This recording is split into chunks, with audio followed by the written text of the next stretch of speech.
Hello student, आशा करते हैं आप लोग बहुत अच्छे होंगे। आज की इस वीडियो लेक्चर में आप लोगों का बहुत बहुत स्वागत है। आज की इस वीडियो लेक्चर में हम आपको जो चौथा चैप्टर है यानी कि जो पाठ 4 है रसायन विज्ञान का, जिसमें जो चैप्टर का नाम है डी और एफ ब्लॉक के तत्व। क्या है? डी और एफ ब्लॉक के जो तत्व हैं इनके इंपॉर्टेंट क्वेश्चन के बारे में आज इस वीडियो लेक्चर में हम आपको बताने वाले हैं।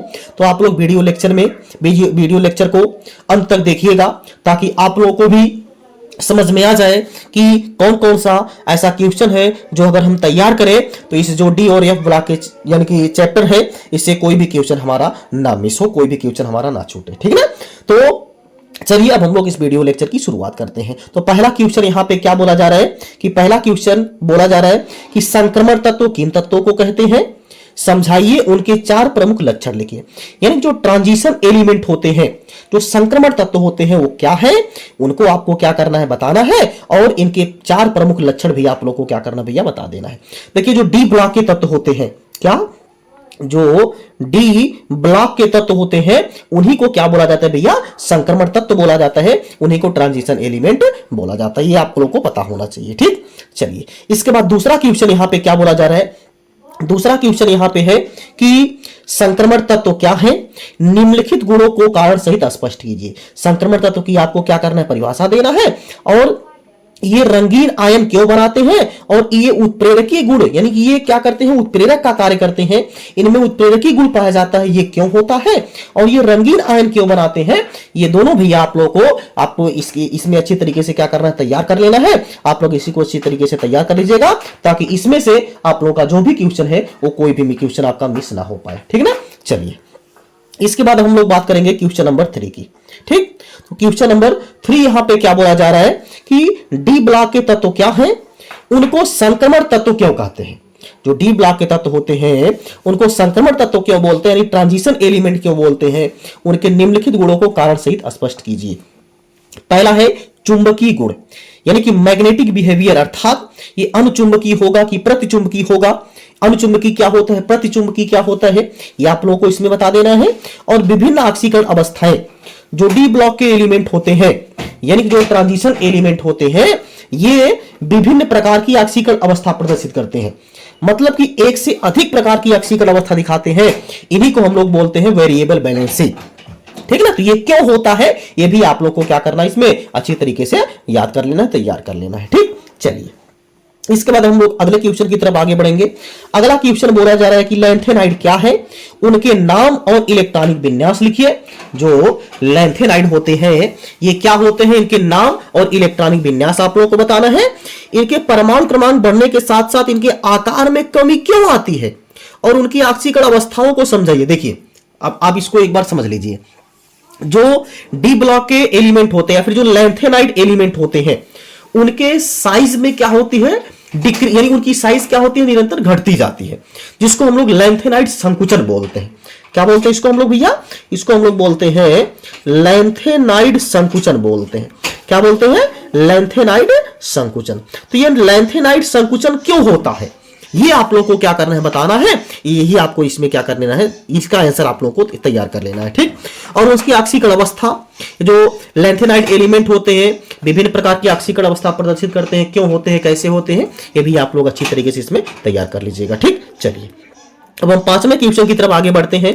5वां क्वेश्चन बोला जा रहा है कि संक्रमण तत्वों में अनुचुंबकीय एवं प्रतिचुंबकीय लक्षण को उदाहरण द्वारा समझाइए, व्याख्या कीजिए।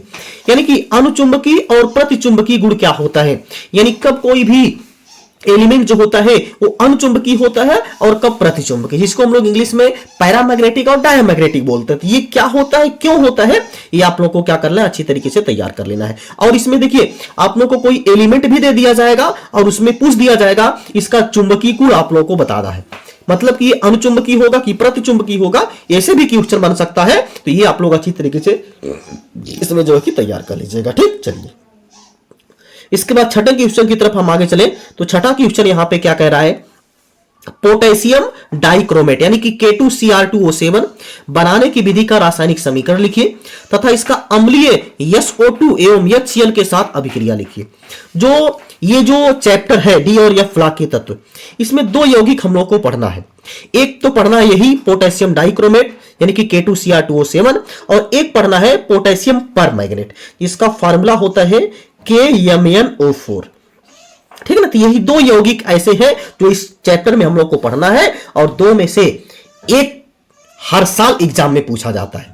ठीक है ना। चाहे जो भी इसमें से क्वेश्चन पूछा जाए, चाहे बनाने की विधि पूछा जाए, इसके भौतिक गुण पूछ लिया जाए, इसके रासायनिक गुण पूछ लिया जाए, इसका उपयोग पूछ लिया जाए, मतलब कोई ना कोई क्वेश्चन ये जो दोनों टॉपिक है इससे 100% पूछा जाता है। तो भैया ये दोनों टॉपिक आप लोग बेहतरीन तरीके से क्या कर लीजिएगा, लर्न कर लीजिएगा, यानी इसको आप लोग बेहतरीन तरीके से तैयार कर लीजिएगा। ठीक, चलिए अब हम 7वें क्वेश्चन की तरफ आगे बढ़ेंगे। 7वां क्वेश्चन यहां पे क्या कह रहा है, बोला जा रहा है पाइरोलुसाइड से KMnO4। देखिए वही आ गया ना जो भी हमने बताया था, पोटेशियम परमैंगनेट, जिसको हम लोग KMnO4 फार्मूला जिसका होता है और जिसको हम लोग बोलते हैं पोटेशियम परमैंगनेट। कैसे प्राप्त करेंगे, ऑक्जेलिक अम्ल से KMnO4 की अभिक्रिया का रासायनिक समीकरण लिखिए। ये आप लोग को तैयार कर लेना है, ये भी इंपॉर्टेंट क्वेश्चन के तहत हो जाता है। ठीक, इसके बाद यानी कि 8वां जो क्वेश्चन है क्या कह रहा है, एक्टिनाइडो का आवर्त सारणी में स्थान पर संक्षिप्त टिप्पणी लिखी। यानी जो एक्टिनाइड होते हैं इनकी आवर्त सारणी में क्या स्थान है, ये आप लोगों को क्या करना है बता देना है। और हम आपको बता दें जो एक्टिनाइड होते हैं एफ ब्लॉक के जो तत्व होते हैं, जो एफ ब्लॉक के तत्व होते हैं इन्हीं को भैया बोला जाता है एक्टिनाइड तत्व बोला जाता है, यानी एक्टिनाइड एलिमेंट इन्हीं को बोला जाता है। तो इनको आवर्त सारणी में आप देखेंगे एफ ब्लॉक को नीचे रखा गया है 2 आवर्त बना करके। तो ऐसा क्यों किया गया है, क्यों इनको मुख्य आवर्त सारणी में स्थान नहीं दिया गया है, ये आप लोगों को क्या करना है बता देना है, ये आप लोगों को अच्छी तरीके से तैयार कर लेना है। ठीक, चलिए इसके बाद हम आगे चलते हैं। तो ये था भैया आपका कि यानी कि 8 क्वेश्चन हमने आपको बताया इस चैप्टर में। 8 क्वेश्चन आप लोग बेहतरीन तरीके से तैयार कर लीजिएगा, इससे बाहर आप लोगों का कुछ नहीं आएगा, हम इतना गारंटी के साथ कहते हैं। लेकिन 8 क्वेश्चन यानी कि जो 8 क्वेश्चन हमने बताया इसमें जो भी टॉपिक हमने इन्वॉल्व किया है उसको आप लोग को अच्छी तरीके से तैयार कर लीजिएगा। ठीक, और अगर आप लोग इस चैनल पर नए हैं तो चैनल को सब्सक्राइब जरूर करिएगा और कमेंट बॉक्स में ये बताइएगा कि आप लोग को वीडियो लेक्चर कैसा लगा। और इस वीडियो में यानी जो हमने क्वेश्चन रखा था, क्वेश्चन किसी भी क्वेश्चन का आंसर अगर आप लोग को नहीं पता है या समझने में दिक्कत हो रही है तो आप कमेंट बॉक्स में बता दीजिएगा, हम उसका आंसर भी आप लोग को प्रोवाइड करवा देंगे वीडियो के माध्यम से। ठीक है, तो ये था आप लोगों का छोटा सा प्रयास हमने किया कि आप लोगों की जो कम समय में अच्छी से अच्छी तैयारी हो सके। तो कैसा लगा वीडियो कमेंट बॉक्स में आप लोग जरूर बताइएगा। इसी साथ हम लोग मिलते हैं नेक्स्ट क्लास में।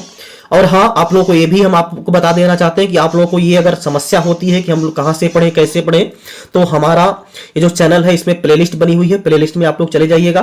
प्लेलिस्ट में फर्स्ट पेपर जो कि पूरा कवर किया गया है, फर्स्ट पेपर आप अच्छी तरीके से तैयार कर लीजिएगा। वहां पे भी आप लोगों को वीडियो लेक्चर हमने प्रोवाइड करवा दिया है और जो ऑर्गेनिक केमिस्ट्री है उसका भी कुछ चैप्टर हमने वहां पे कवर किया है, तो आप लोग वहां से जाकर के चेक कर लीजिए, देख लीजिए। ठीक है, और किसी भी प्रकार की समस्या के लिए आप कमेंट बॉक्स में बता दीजिएगा। ठीक ना, इसी के साथ हम लोग मिलते हैं नेक्स्ट क्लास में। तब तक आप लोग जहां भी रहिए स्वस्थ रहिए, मस्त रहिए और अपने माता पिता का ख्याल रखिए और अपनी पढ़ाई को बेहतरीन तरीके से जारी रखिए। मिलते हैं नेक्स्ट क्लास में। जय हिंद, जय भारत।